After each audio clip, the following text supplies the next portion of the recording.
I'd like to welcome all.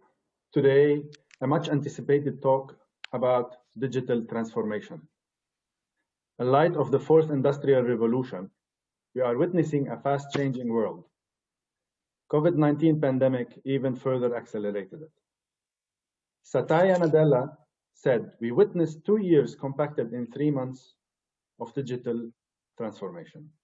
And I think it was further impacted with the ripple and butterfly effect. Digital transformation is no longer an option. It's a make or break in this digital age. Technology now becomes inseparable in our lives. Let me introduce myself. I am Rudy Shoushany, a DX expert and a speaker at the talk show, DX Talks, and I have the honor to be moderator of this session organized by USAID-led team and Veritech. I'd like to thank all attendees for joining us for the next hour. Before we start, let me do some housekeeping. Let's have this session as much interactive as it can be. Please post your questions in the Q&A section. We will have a dedicated time around 20 minutes for them.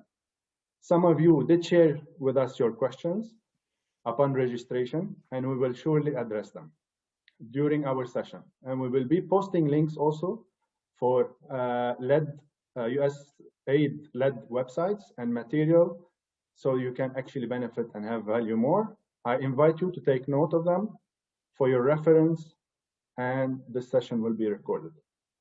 That said, allow me to introduce Mr. Ibrahim Basha.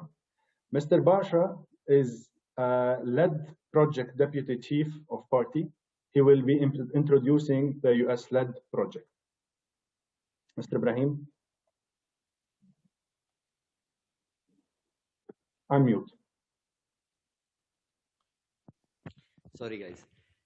Thank you, Rudy, for the introduction, and I thank you, Fernando, for being with us. Welcome everyone who's participating in this webinar.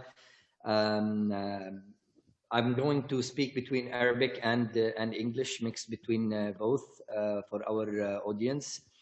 I'm here to introduce the project, which is funded by USAID. So you companies can understand how can you apply for our support.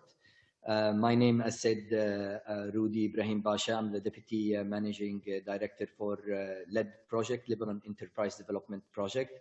It is a project funded by USAID, the US Agency for International Development. المشروع بيهدف لدعم الشركات الخاصة بلبنان بجميع المناطق اللبنانية بجميع القطاعات بطريقة تقنية technical assistance لنقدر نساعدهم to overcome أي gap موجود عندهم ليقدروا يزيدوا من كفاءة الإنتاج تبعهم وقوة الإنتاج تبعهم ليقدر يكون في مبيعات أكثر بالخدمات أو بالproducts, especially in exporting outside of Lebanon, so they can have better growth and eventually reach a point where they can hire more Lebanese. هلا who we are. نحن Chemonix, one of USAID implementers. We are funded by USAID to support the Lebanese companies, as I said. Our mission is very simple: to increase the growth of the companies. We work through subcontractors, hence Veritech, our first subcontractor that works in all Lebanese area except the north. The north is handled by Biyat, which is another subcontractor. Through them, we have the business advisors that maybe some of you companies التقيتوا فيهم وبتعرفوهم.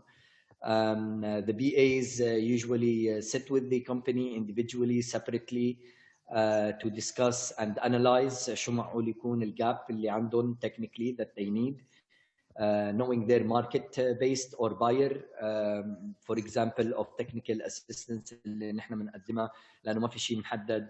هي فيها تكون certificates مثل ISO، مثل حسب، مثل gap certification، أو فيها تكون مثل تكنولوجي مثل هيدا الويبينار هلا اللي عم نحكي عنه حيكون في تفاصيل أكثر. فينا نقدم نحن مساعدة مجانية، بندفع نحن كلفة التكنيكال اسيستنس عبر الكونسلتنت أو الكونسلتنسي فيرم اللي بيبروسس بيجوا لعندكم أكثر من شخص للشركة يقيم الاحتياج اللي معقول يكون موجود، اللي هو الكلاينت عادة أو الماركت بده إياه كرمال يزيد الإنتاجية أو المبيعات ليكون في بعدين hiring for more Lebanese. أنا حابب كمان لكم إنه نشتغل من 2017 صيفية 2017 and we have almost 5 years. باقي سنتين بالبروجكت.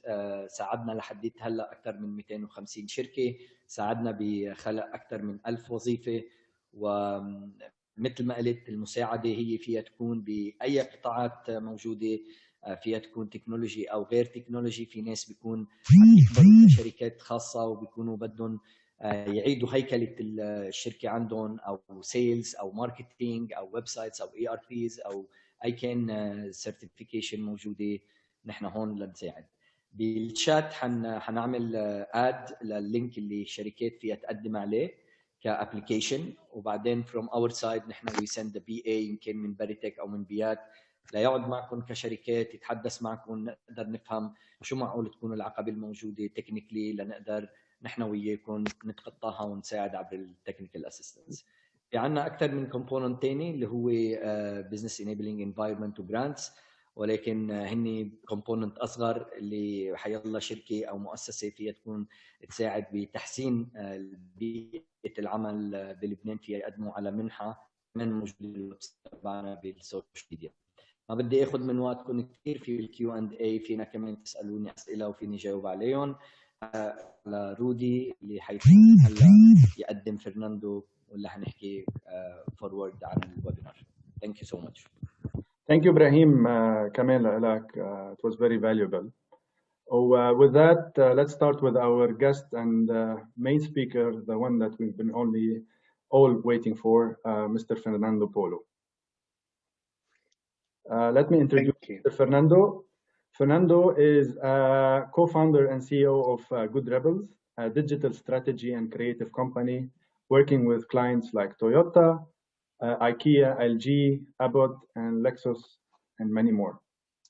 Fernando is an associate professor at IE Business School, lecturer with numerous universities, to name a few: Sussex University, École Hôtelière de Lausanne, international speaker at seminars and conferences. He talks about digital transformation and how this can help companies, culture, and leadership. He is the author of a best-selling book, Socialholic, and also he's creating entrepreneurs in the intra-digital age. Fernando has a degree in industrial engineering from Madrid and a master in commercial management and marketing from Fondation EPF Paris. He worked with IBM, formerly PwC. Let's welcome all Mr. Fernando. Fernando, the floor is yours. Thank you, Rudy. I would like to think that the floor is mine, but in the end, there's no floor in this meeting today. I would be so much happier if I could be with you in your lovely country today, sharing this moment with you in a more close environment, okay? But well, let's also take advantage of digital tools to talk about something that I think it's so important and now more important than ever in terms of how companies can benefit from this digital revolution. But well, talking about the digital revolution that started some 25 years ago, it might sound like a bit strange, but in the end, this weird year, 2020, has demonstrated us that digital doesn't stop evolving.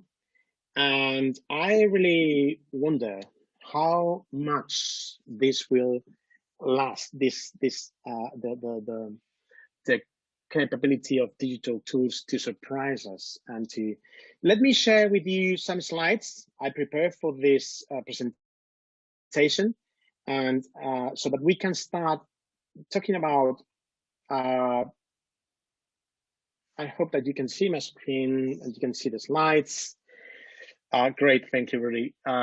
So we say that digital is eating the world It's a famous phrase from a digital entrepreneur. Some 10 years ago, he said that software is eating the world. And 10 years ago, we didn't even think that the biggest companies in the world would be technological companies, but now it's happening. And I'd like to today to kind of create the idea or foster the idea that smaller companies in Lebanon also, they can take advantage of these technologies to get better at understanding their customers, at increasing their sales, and creating loyalty, okay, and increasing the lifetime value of their customers, okay.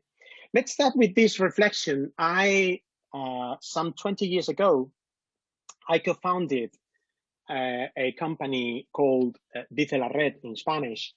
I co-founded this company to listen to what people were saying, writing on the internet. Okay, so we started working with online forums because in 2001, there was no Facebook, there was no Twitter. Okay, it was mostly digital media and online forums. And we gather this information, we do some text mining with our software, and then we visualize as you can see here, we visualize some of this analysis that we were doing with software, okay? So at some point in time, I remember that we went to visit some academic professors in Spain to ask them if it was possible that artificial intelligence and software algorithms were able to read text as human beings read text, so that software was able to interpret or was able to understand how people express their opinions online. And I remember that Angel Navia, the professor who was with us, he told me, Fernando, think about it. If a robot could read as a human being, it could also write as a human being. And I said, wow, it's true. I mean, and this is scary, a robot writing like a human being. So at some point in time, I said, okay, I prefer that robots don't read as human beings. But it's amazing because this computational scientist, one of the well-renowned computational scientists in terms of text mining in the whole world, he told me in 2003 that robots won't read and write as human beings. How is it possible that hardly 10 years afterwards, robots were writing as human beings? Okay, I'm sure that you've heard about GP3. Maybe you are not that aware that many of the text that we are, the articles that we are reading right now are being written by robots. Okay, so how is it possible that this thing happened so fast? Well, there's a lot of explanations, including the rise of the neural networks algorithms in the field of of artificial intelligence from 2005 to 2010, okay? But apart from that, I would simplify the idea saying the problem we have as human beings is that exponential growth as the COVID pandemic has shown us, it's so difficult to understand exponential growth, okay? It feels like nothing is changing from one day to another, from one year to another, and then all of a sudden, something changes dramatically, okay? And that's what happened I'm sure that you are aware, maybe some of you have heard of the Moore's law, the inventor of one of the founders of Intel. He predicted that the computational power will be doubling its capacity every 18 months. Okay, so that's why this is an exponential growth. And that's in fact, what we are facing as companies, as organizations, when we, in fact, we try to follow the pace of technology, that it's going exponentially, then people, we, citizens, consumers, human beings, we are adopting this technology very fast, and then organizations are lagging behind. Okay, so we feel like, or it feels like we are always playing catch up, that we are always too late in adopting new technologies. Okay, I want to tell you about how we work on digital transformation, but previously I want to explain a bit more what we do as an organization. Okay, so Good Rebels is mostly a digital consultancy or agency working from a creative point of view or more of a strategic point of view with big companies. Okay, so we do strategy and research, we do research online, we create digital products using UX and UI design methodologies, we do technology development. We also work with our clients to foster engagement with their customers, with their communities through social media and social networks. And of course, also we buy digital advertising to increase traffic to the e-commerce sites or the websites. Okay, but I'm telling you this because we mostly work with big clients, but we are a small company. There are 120 Good Rebels in 4 offices around in Spain, in England, and in Mexico. And we are a small company, and we also use these tools for our own benefit. Okay, so we work with big clients, but I'm gonna try to focus on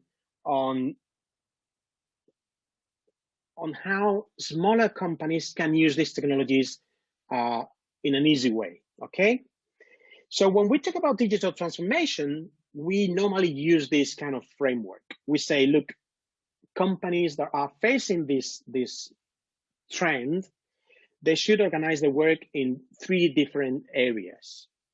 One area that is the most attractive area would be the digital customer. So how customers are evolving in terms of using these tools to engage with media, with news, with companies, with brands, etc. Okay, we focus on a different area, that it's how can we use these new technologies to find new business models. Okay, so how can we reinvent ourselves using these technologies, or allowing these technologies to find new channels, to develop new products, new services that couldn't be delivered prior to the digital age. Okay, and then there's a third area of work that has to do with the internal digital transformation for companies. Okay, so how do we evolve our culture, our leadership style? How do we become more agile as an organization?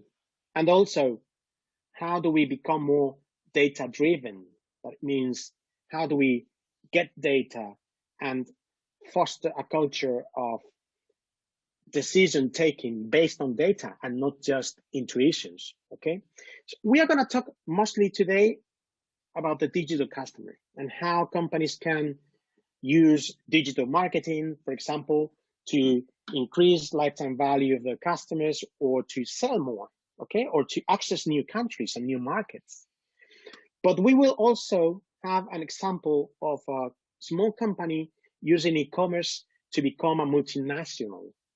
And at the very end of the presentation, I will just mention 1 or 2 ideas to think out of the box when it comes to becoming more digital as a company. Okay, first of all, so we'll start with the new customer journey.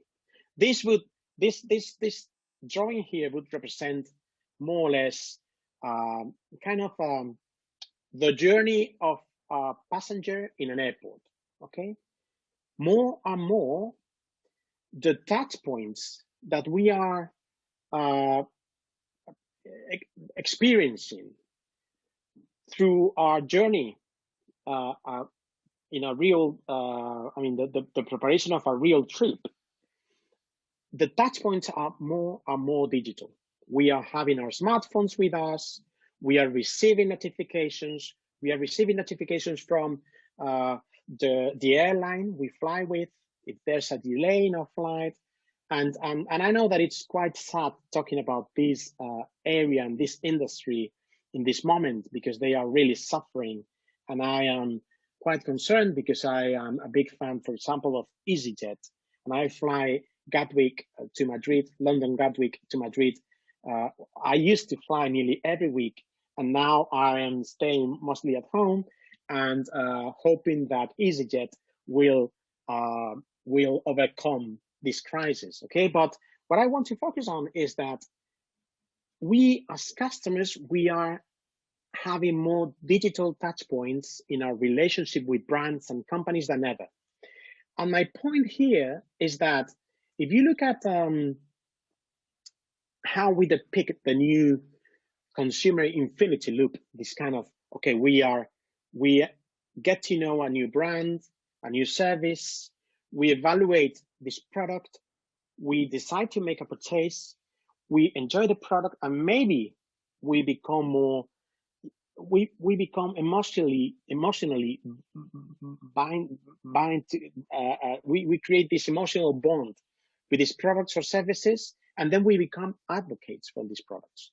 Okay, some 10 years ago, McKinsey already said in a huge research all around the world, he already declared that 2/3 of the touch points that influence purchase decisions aren't generated by companies. They are created by other consumers or other entities. So the thing here is that only 1/3 of the touch points that are influencing our decisions are controlled by the organizations, by the companies. Okay, so how do we work in this new era where we have access to so much information? We are an informed consumer. We can just check what people are saying about our product or about a product we want to buy in online forums, on Twitter. We can ask our friends using WhatsApp, etc. Okay, so let me just show you an example that we, it's a nice example to try to, just to show how companies are trying to change the way they foster advocacy and how they understand that recommendations from other customers are more powerful than any advertising campaign. This is an example, a video case of a campaign we created for Toyota in Spain, and I think that it illustrates very well what I'm talking about. Okay, I hope that you can hear the sound well. I've already checked it before. Let's go. Where are the young people? Watching TV? Reading magazines? Watching commercials non-stop? No, they're where it's cool, flirting on WhatsApp. That's why it's not surprising that Spain is a European country with the highest WhatsApp penetration. We knew where our public was. We just had to rev them up for the new Toyota Aygo. But how could we use a social media platform that is not advertising friendly, with creativity, innovation, and a bit of caution? This is how Woo and Aygo was born, a challenge for young people to do what they know how to do best, flirt, but with a car. We developed the first platform that allowed the management of mass amounts of conversations on WhatsApp. We used it over 2 weeks, during which Aygo showed off its sexiest parts. People went crazy. More than 16,000 shooters, 700 comments an hour, and dozens of appearances in media. 9,000 declarations of love using pictures, songs and videos that clearly demonstrated the need for these young people to show their creativity. More than 89,000 messages with peaks of up to 300 simultaneous conversations caused WhatsApp to drop our connection several times. Luckily, nobody can stop love. On Valentine's Day, Toyota Aygo declared its love for Paula. Of the 30 million impressions, 15 million were from the brand's fans, increasing share of voice from 5.9 to 36%. We demonstrated that the best campaigns aren't the ones done by a brand, but by people. But I don't want you... With regards to WhatsApp and advertising, yeah, and Brian, it won't happen again. We promise. I forgot that there was a final closing of the video because, of course, this campaign was a bit disruptive and WhatsApp cut our service several times, okay? And we have to be begging them that please let us go ahead. It will finish soon. Okay, but I don't want you to feel or to think that this is something that only big companies can do, okay? I want you to introduce this nice example of an e-commerce site that has become a reference in Spain, for example. We don't work with them. I know Victor, and I had a deep conversation with them also to share this case study with you today to understand a bit more how they do, what they do, how they promote their products, etc. So this is an e-commerce site that sells craft products. Okay, so they are a clear niche provider or e-commerce. They can compete against Amazon because they work with products that selling in big volumes in Amazon maybe don't pay. So they are able to, the story of Victor, let me just show you Victor here. Victor is in his warehouse here. He has a highly automated warehouse because he's quite conscious that every order they receive has to be carefully taken care of so that the price of delivering the order doesn't exceed the final price paid by the client. Okay, so they started in 2010. They just created, they bought a domain, my little shop of craft shop or something like that. But they bought this domain in Spanish. And they started, because of course, Victor has had a connection with this world, okay? His father had a small shop in the center of León, who's a city north from Madrid in Spain. Small city, 100,000 people living in León. And so they had a shop and they had been selling craft products for years. And Victor came back from a failed venture in Mexico. He came back and he said, I want to start an online e-commerce, an online store. And I'm going to use your products. We are going to use our warehouse. We are going to build a new warehouse. And they started in 2010.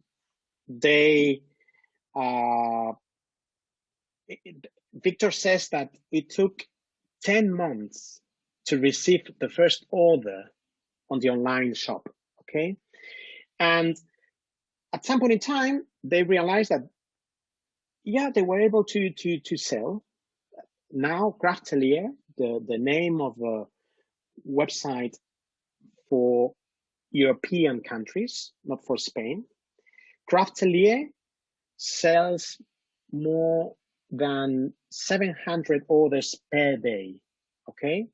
They are growing 50% year on year. And they started with a very simple website built upon an open source CMS, that it's Magento. I'm sure that many of you are aware or familiar with this software, okay? Fernando, I just want to give you the 10-minute mark. Thank you. So the thing here is that Victor was quite I mean, he knew that it was important, the technology, but it was more important already the things that the family had in place when they decided to go online. That's very important because, in fact, Victor says that the technology, the website is not very good, but they really, they've achieved this amazing growth by focusing on what they could do and then learning progressively, okay, step by step about the digital world. So for example, they now use a CRM and marketing automation tool, a Polish software called Sales Manago. Okay, Sales Manago is a CRM to manage all the data from customers and also to automate some of the interactions through email. Email is the most important platform for Craftelier. So they sell approximately 50% of the orders from emails they send to existing clients. Okay, so the customers are recurring customers. They come back, they buy. I think that the average number of items in an order is 10. Okay, and 60 euros, approximately 60 euros per order. So they use this Sales Manago to manage on email communications, but they also buy digital advertising. They are focusing on SEM. So they are buying mostly advertising from Google to promote their products and their store. Once people start, when people are looking for specific products on Google, okay, that's what works best for them. But there are other e-commerce sites that are using, for example, affiliation, that it's paying people to refer to your online store, okay? And also, they are using digital influencers. They say that in their realm of activity, in this craft area, there are many influencers, but they don't pay these influencers. For example, when they start a new country, they enter a new market, they contact some of these influencers and they try to make some deals with them that make them feel special. So they don't pay money, but they are giving them special products, or they are giving them some special status, okay? And of course, on social media, they do a lot of things and they do it very well. And it's just a team, a small team. I mean, I would say Victor and some other one person, with some people helping with the languages, because they are serving European countries in different languages, okay? So if you look at the YouTube channel, you will see that they are creating online videos and they are also redistributing some of the videos from some of the providers. They are using Twitter to manage customer service, and they are using Instagram mostly to engage with their customers. And one specific message I wanted to bring in here is that they are mostly promoting that their current customers, they talk about their products. So they started sending a lollipop in the boxes, and people started putting pictures of them opening the boxes and showing the lollipop. And that's so important. So it's not, you don't have to be Toyota to be creative and think out of the box and say, okay, how can I promote my customers to become advocates, to become better, to become my best advocates, okay? Let me show you another example of, okay, because this is important, because it's not just about using social media. It's also that there will be tools that will help us manage, for example, customer service. This is an example I want just to go through very quickly, that how chatbots, artificial intelligence applied to customer interactions, customer service, is getting better. This technology is getting better especially when they are applied to a very specific task. This is something we've done with Lexus for a very specific task, that is bringing people who are interested in some of their models, of their car models, getting people to book a test drive. So this artificial intelligence is learning how to get better at interacting so that people finally, they book a test drive in the Greater London area, okay? And another example, so that we can try to have examples from different industries, would be ourselves. Good Rebels started a blog in 2005, and because it was very early at the time, it was an early mover advantage. People started reading our blog, and we were talking about marketing, and we were talking about digital marketing and the new Web 2.0. We started creating content, and this content has brought thousands of visits and many people who knows that a company exists and what we do and the services we do, because we spend and we invest time and effort in creating relevant content for our potential customers or potential clients, okay?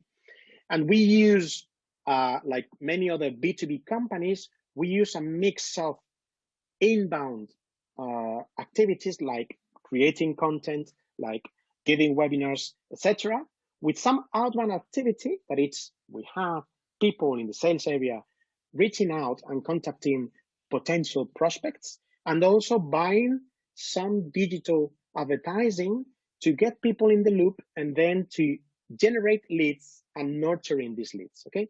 We will talk a bit more about this on the question and answers session, because I'm sure that many of you are in different industries. Some of you could be more interested in this. Some others could be more interested in e-commerce. So let's go now and talk about it in the question and answer session, okay? Finally, just to remind you, this is our framework. We talk about 3 different areas. We focused on the digital customer, okay? We talk about some, the part of the digital business, the e-commerce part. And we will have a final word for the idea of culture and leadership. Let me just give you 5 final recommendations, plus 2 ways to fast track your digitalization, okay? So I want to give you 5 things that you can do tomorrow, right away. I mean, so you won't have any excuse. It's after attending this webinar, you haven't, you don't try anything new tomorrow, okay? I hope that it makes you think. First of all, recommendation, start using Slack or Basecamp. That is more of a project management tool, quite simple for team engagement. Okay, so stop using email and or at least start using these kind of tools where the communication is more open. People will have access to open conversations, and this idea of opening the conversation inside your company, would be great for team engagement. We'll talk about this later on. Slack has a free modality, okay? So the only thing is that you will lose your history of the messages. You can buy Slack, I mean, you can pay for users, it's about $5 per user per month. Basecamp has a different pricing strategy. It's also quite interesting. Second recommendation, write your first number of a new newsletter tomorrow. Okay, so start a newsletter. If you don't do it now, if you don't do it already, start it tomorrow. If I was to start, I mean, if in 2005, we decided to create a blog. In 2020, I would recommend someone to say, forget about blogs for the moment, start your newsletter, and then we'll talk about blogs, okay? Newsletters, you send it to your clients, you send it to your friends, and then you have a clear landing page where you promote people to subscribe to your newsletter, okay? Third thing that you could do right away tomorrow, instead of having all your contacts on your personal agenda, whatever, use marketing CRM plus marketing automation tool. There are hundreds in the market. There are different prices. There's no perfect solution for anybody, but there are many different solutions that could fit to your initial needs. Okay, so find a tool like MailChimp or a tool like Sales Manago if you have an e-commerce software, and start using these tools to think how you could automate some of the messages you are sending to your prospects, to your clients, and then especially start having everything organized in a place where everybody can access, okay? Fourth recommendation, something that you could do right away. If you haven't done it yet, I guess that most of you are already doing this. And I'm talking for very small companies. Some of you, I'm sure that you are here for, and that you are members of bigger companies, and some of this is already being done by your marketing department, okay? Buy $200 of Google AdWords and get obsessed with analytics, okay? So start exploring how people react to your messages, and this idea of trying to get the data and to become obsessed with data and how try new things and test different possibilities, okay? And fifth, write, comment, like on LinkedIn, and maybe try LinkedIn Sales Navigator, okay? Sales Navigator has a month, one free trial for 1 month. I think it's more or less $100 per month after that. It's expensive. It might be not worth for you. It might be not worth it, okay? But try it and do more activity. Start doing more activity on LinkedIn, okay? The final recommendations. Subscribe to Lebanon Enterprise Development Project, okay? I'm sure that they can help you to understand and to navigate these digital waters, okay? And of course, my final recommendation, think out of the box when it comes to your company in terms of management, people management, and leadership, okay? These type of structures, more hierarchical, were designed for efficiency, not for innovation. I am an industrial engineer. I was trained 30 years ago at university to tell people what to do. The problem when you start telling people what to do is that you don't let them explore other ways of doing things. And maybe the collective intelligence of your company is being wasted. So please rethink. This is a very difficult journey. It started for me, it started in 2007 when I read one book by Gary Hamel called The Future of Management. I recommend you to read this book, but it's a book my brother and I wrote in 2015 to explain the journey of our company. Okay, we talk about open leadership. We talk about how digital tools can promote transparency in the organization. Okay, how transparency can become a force for good, and how transparency builds trust. And trust is one of the most important currencies inside an organization, inside a company, okay? Finally, we like to talk about, I don't finish any intervention talking about our mantra, our purpose, but it's promoting and inspiring companies to become more human-centered. One of the mantras in the digital world is user first. One of the mantras that I would recommend here is don't stop with the user. Think human beings first. If you think about your customers and you obsess about how to delight them in useful ways, and if you think about your coworkers and employees, and if you think about the wider society, what we call the citizen journey, I'm sure that your company will become much more relevant for all the stakeholders, and that will help you sell more, overcome the huge crisis that Lebanon is experiencing right now, and also overcome the huge threat that the COVID pandemic has delivered everywhere in the world. Thank you very much for being there. I use normally a QR code if you want to download these slides. Some of these slides have presenter notes, okay? One example of how to use digital tools in your organization. We are using Google Slides, okay?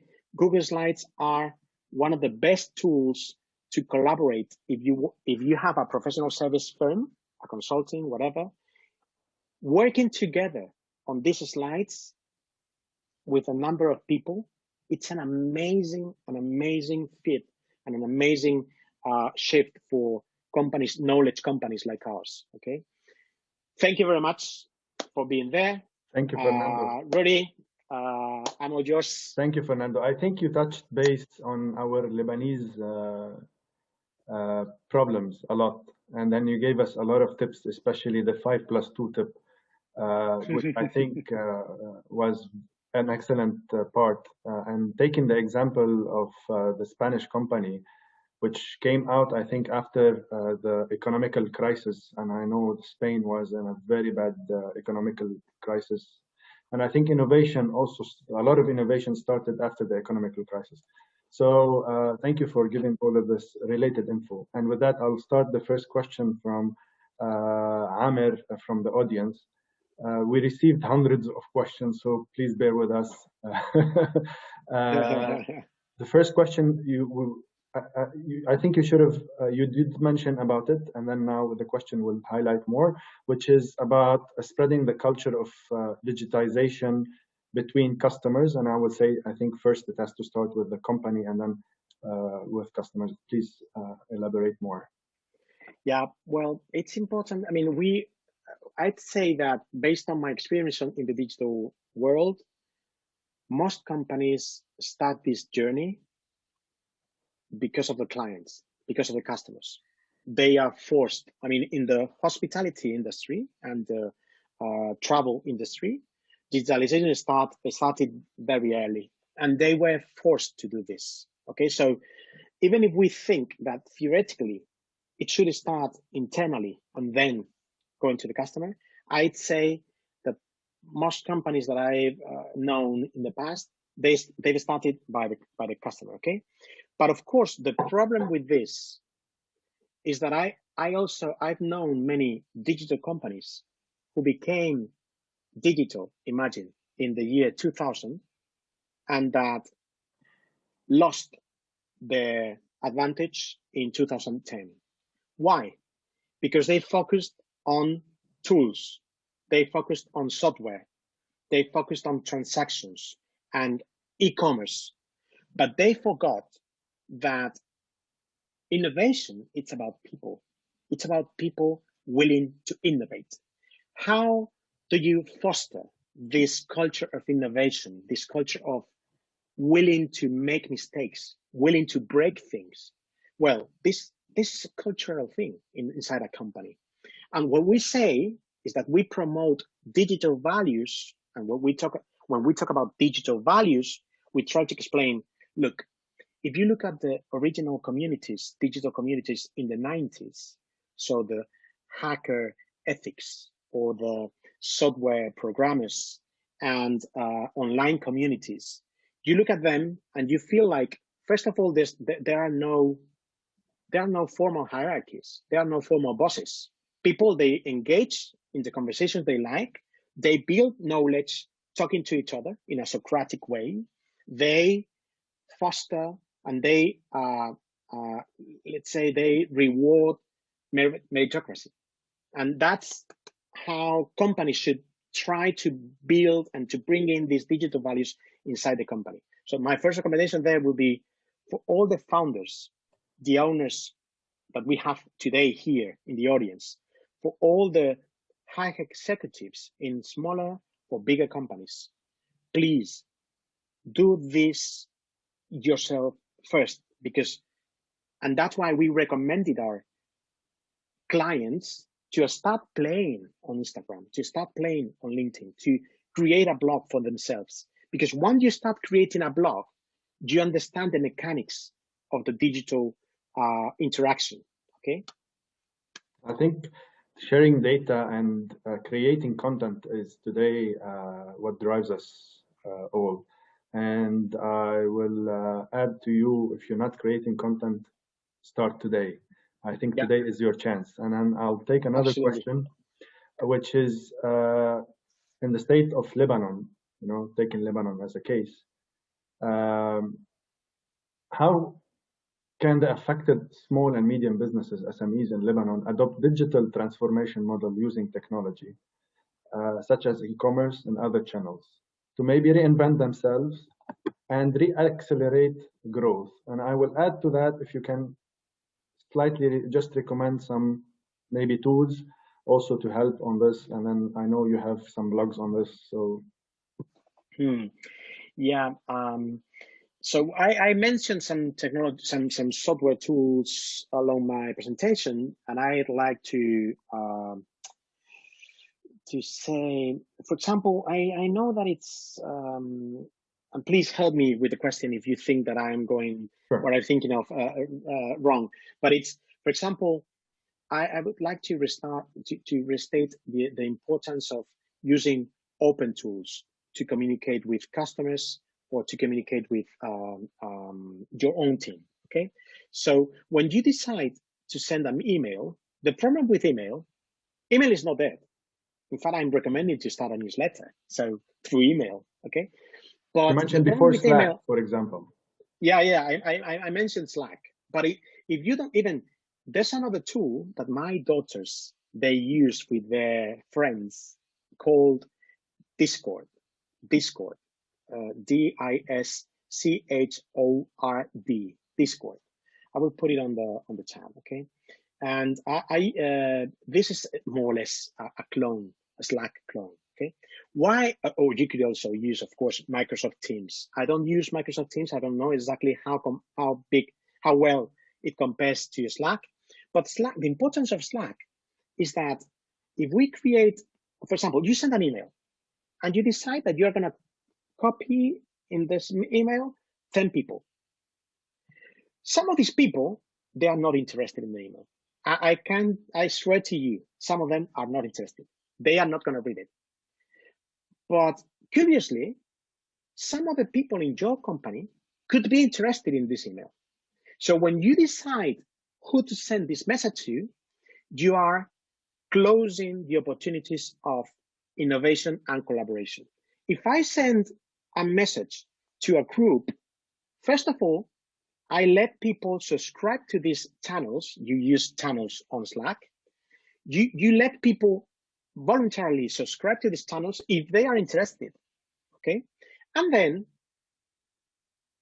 you will let other people, I mean, I have some time, instead of reading Facebook and silly fake news, I took a look at my Slack, and I feel that I see that a colleague of ours in a different department, or if the company is smaller, they've started doing this, and I can contribute to that, okay? So this open space to let people, of course, it can also be overwhelming. We cannot expect everybody to be aware of everything we are publishing every day. But you learn how to use these tools and to promote open collaboration between people, okay? That's important. Slack, it would be a great tool. I would recommend, again, Basecamp, because it helps even better for some specific ideas like project management. So an easy to do, collaborative to do management tool. And for marketing? Yeah, and for marketing, I would say I love MailChimp. Okay, we as a company, we use Salesforce and we use Pardot. Okay, Pardot is like the marketing automation part of module of Salesforce. Okay, but we also use MailChimp, and we use MailChimp to manage email and sending email to our customers, to our database, so people subscribe to our blog, etc. And especially when you, and I would say another tool, please, that's very important, Hubspot. Okay, Hubspot has also become a kind of a one-stop shop software for marketing and managing clients. Okay, so HubSpot also started as they coined the term inbound marketing. Okay, so first of all, they have a lot of very interesting content. They've applied their own. They preach to. They lead with the example, because they create amazing content And through this content, they start all the funnel to start sharing content. At some point in time, you will identify who's interested in your content. For example, my recommendation would be, if you start sharing content, don't do everything under subscription. So for example, I share a white paper, but if you, why should I read your white paper? Why should I leave my data to you to download this white paper?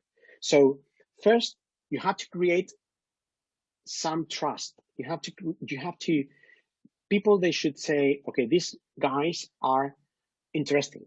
So that you do it with open content. And then in the funnel, at some point in time, a tool like Hubspot would let you say, okay, this person has come twice in this week, because they are identifying this through cookies, through digital footprints. So, they know that this guy is the same guy and they are visiting our website. Now is the moment to ask for the data. Okay, so that's so important. 5 more minutes for questions. 5 more minutes. We'll take another 2 quickly. How can SMEs adopt digital leadership and strategy to empower the digital transformation, noting they have small budget? And how can somehow program like LED, can we do something with them? Can it help with them? I think that it's very important for you, because I know this from my, I'm a Spanish professional, and I know that our countries are quite close in many ways. We feel sometimes that this is more Anglo-Saxon, that this is more, there are others who invent all this. Okay, so it feels like this is not our thing. So I would say that it's so important that you connect with your ecosystem, with your network in Lebanon, so that you can access to examples of other companies doing similar to you, or that have done the same thing before.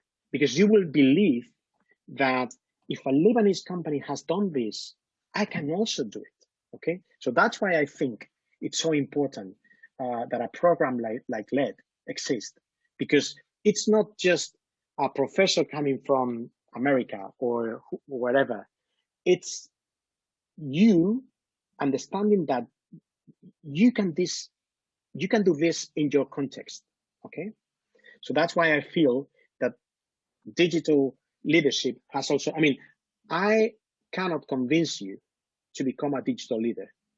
You have to convince you by yourself. And this is by reading, by having conversations with people and interesting people, but it's a journey. Okay, thank you. Brahim has an intervention, and then we'll go to try to pass another 2, maybe 1, we'll see. Yes. So concerning LED support for companies, definitely companies can apply to us. I cannot answer yes or no. We can support the company depending on their specific needs. So our business advisors, after you apply, will definitely get in contact with you. They will sit with you to understand what is the technical assistance that you would need in digitalization, and it will lead into increase in your sales, in services or products, meaning you will reach a better growth and you are willing to invest more, and then lead to hiring Lebanese. If these criteria exist, then definitely we are here to support, and we are here to have more and more companies reach the ultimate goal of doing better, sustaining their businesses under these circumstances that exist in Lebanon, tough times. So we are here to support not only in creating growth, but also in sustaining businesses that already exist, that they wanted to make the shift, that I think right now is the right time to go into digitalization, especially with the COVID and all the lockdowns that are happening around the world. Brahim, a quick question, yes or no? Do you support startups? We support established companies that are registered, but even if they are registered for like a short period of time, like a startup, but they need to be registered and they have the potential. Thank you, Brahim. I think, do you mind sharing the forms and also again the social media so people can connect more? I'm gonna try to squeeze another 2 questions if the time will allow. You mentioned 5 steps. Let me take you on a challenge. What are the top 3 tactics, quick wins to start your journey into digital transformation, to go into maybe e-commerce, to go into something, you know, you have to start. We understand the strategy, we understand the business case, you know, how can they now go to a digital platform or move digitally? I'd say, so you mentioned one. Okay, so learn to generate content, but efficiently. Okay, that's very important. There are lots and lots of tons of content in the world right now. So you have to learn to do this efficiently. And this is a practice. I would recommend that you start yourself writing quick updates on LinkedIn, starting a blog, starting a newsletter. So one, generate content efficiently. It's important to be efficiently, okay? Because you don't have lots of money to create and to hire an agency and to create content. Second, use the content to create, to link and to create and to connections, business connections. So use the content to establish these connections and then to nurture these connections. Don't tell me again that you will be my best provider for a specific thing. From time to time, you can nudge me. You can send me a message and say, look, I've written this message. Maybe you would be interested in reading because you told me that you were interested in agricultural mechanisms to for digital transformation, whatever. Okay, and I wrote a specific message for this. And then the third one, so generate content efficiently. Second, use this content to establish and nurture business connections, but not just commercial connections. And third, become obsessed about data. Measure, use digital tools, but go directly to the statistics, where you can find what people do, how people react to your messages, etc., etc. Okay, so get obsessed about data. Learn to play with data. Learn to do something. I mean, create an Excel spreadsheet and feel how they relate when you talk about this, and maybe there was some. So getting obsessed about data, measuring, and also try new things, gather data, and refine. Okay, this idea of becoming more agile, it's about trying new things without being scared of failure, doing it fast, efficiently, quick, gather data, and do it better next time. So three things: content, efficient content, nurturing connections, and obsessed about data or becoming data-driven. Thank you for that, Fernando. Just trying to see if there's any more or further questions. Some of the questions that we received early on is related to the global economic and, you know, how they can try to go out financially. They don't, there's a problem in money. How can they advertise online? You know, can you advertise? Do you have to pay money to advertise? I think you mentioned some of these things, but let's conclude on this step of maybe you can further add, do we need to really spend money? Or first, I think I answered one of the questions, maybe start with content, as you say, and then from there on, drive more later on the ads. If you have a final intervention on that topic to give them an advice, and then we'll conclude from there. Not sure if I can elaborate much further in terms of, I mean, I'm not repeating myself, but I'd like to add one very important thing that has to do with culture. Sorry, Rudy, because I'm changing the topic a bit, but it has to do with the same. And when we work with clients, one of the things that clients really appreciate always is transparency. In this world of digital advertising, there's been a lot of fraud and a lot of click fraud. Or, for example, I spend money and they tell me that I'm getting impressions, but how can I be so sure? So as a recommendation would be, you have to learn to spend money and to take data continuously so that you learn what works and what works and what doesn't. But let me reflect on a final word on radical transparency. Our company, I know that this is going to sound a bit extreme, but our company decided internally to open our financial figures to everybody in the company. We decided to open our performance appraisals. So we evaluate each other 360 degrees, okay? And we decided to make this information public so that everybody can know and access what other people tell from them. And we, at some point in time, we decided to open our salaries. Everybody knows what others in the company are making. And these 3 steps are they are not normal. I'm not recommending anybody to do this. Okay, I'm just saying that because the culture that we created in our company, we went through this journey. By creating this, we realized that transparency was so important that we created a way to work with our customers in terms of digital advertising, completely different. We said to them, look, I'm gonna always tell you exactly the amount of money that goes for the media and the amount of money that we take to manage these campaigns. Okay, so this transparency builds trust, and trust is something that it's a bit lacking in this world right now. Okay, so final recommendation would be, how can you become a bit more open from tomorrow on? Okay, sorry that it wasn't exactly about digital advertising, but I think it's a good recommendation to go. I think it's an honest recommendation, not just a good recommendation. If your inner company is not there, what are you selling in the end of the day? Like, exactly. we consult a lot of startups, but in the end, if their original case is not there, their business, what are they trying to solve? It's not there, what are you serving? Anyway, with that, I will conclude. It was a very fruitful discussion. It enlightened us more. It enlightened us even further on the digital transformation. Mr. Fernando, you are a true inspiration leader. Thank you for sharing the use cases craftelier in Spain. I think this relates to us a lot. A lot of things that you said relates to us.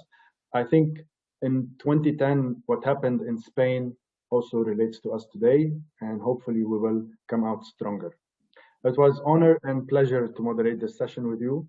You shared a lot of ideas, valuable information. I'm sure that you inspired the attendees and encouraged them to further adopt the digital transformation wave. Dear attendees, thank you for your interactions. We will take your questions further. Maybe the LED team can also try to go back to your questions. Last but not least, in the name of USAID LED team and Veritech, and my name, Rudy Shoushany, we wish you a lovely afternoon and stay safe. Have a good day, guys. Thank you. Bye, everybody. Bye-bye.